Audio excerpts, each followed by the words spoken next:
large round table, like Arthur's of old. Counters held computers, listening devices, communications centers. Weapons of war, the guns, the knives, the grenades, the explosives, they stored in racks and cabinets. A room off the main was set up as a makeshift infirmary and dispensary. The medic treated wounds there when necessary and dispensed the drugs, locked in another cabinet, for use against the enemy. Hallucinogens, sleeping powders, poisons, venoms. Though each knew the names the others went by in this time of war, they called the medic Fox.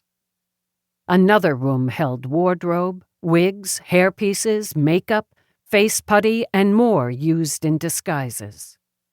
Though the actor continued to use her name as part of her cover, they called her Chameleon. Yet another room served as a workshop to make explosives, the wiring, the timers, and the remotes used to detonate. The teacher, who at the dawn of the wars had dug the broken and bloody bodies of her young students from the rubble of the bombed school, now made bombs. Her purpose, one she'd vowed when weeping over those broken and bloodied bodies, was to destroy those who would murder children. She'd met the medic that day, the day that had changed her life forever. Out of the smoke and blood, there had been a light. They'd loved, they'd married, and created a cherished child. To keep her safe, they took the child out of harm's way in the care of a trusted friend.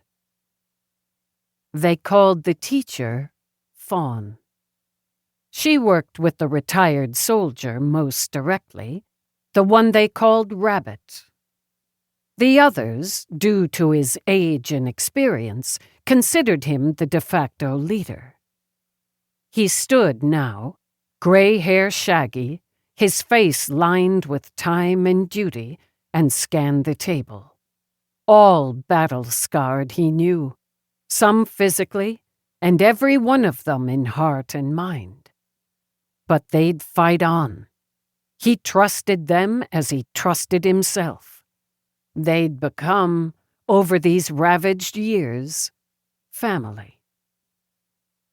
Before we begin briefing on this mission, a bright spot.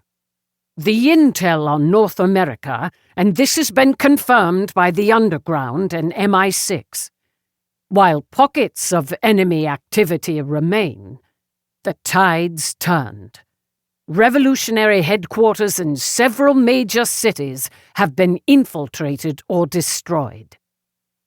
Mole. The heiress nodded. I can confirm.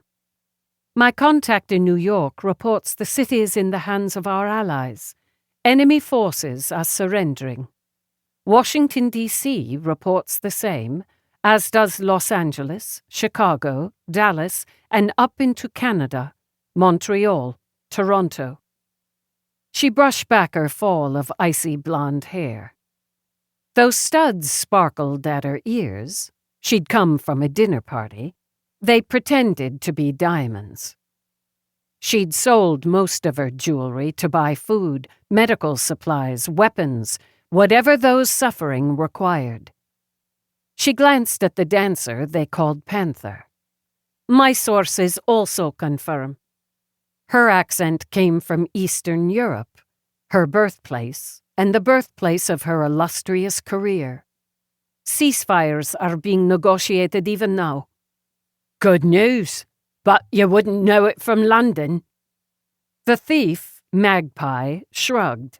His voice reflected his life on the streets. Not yet.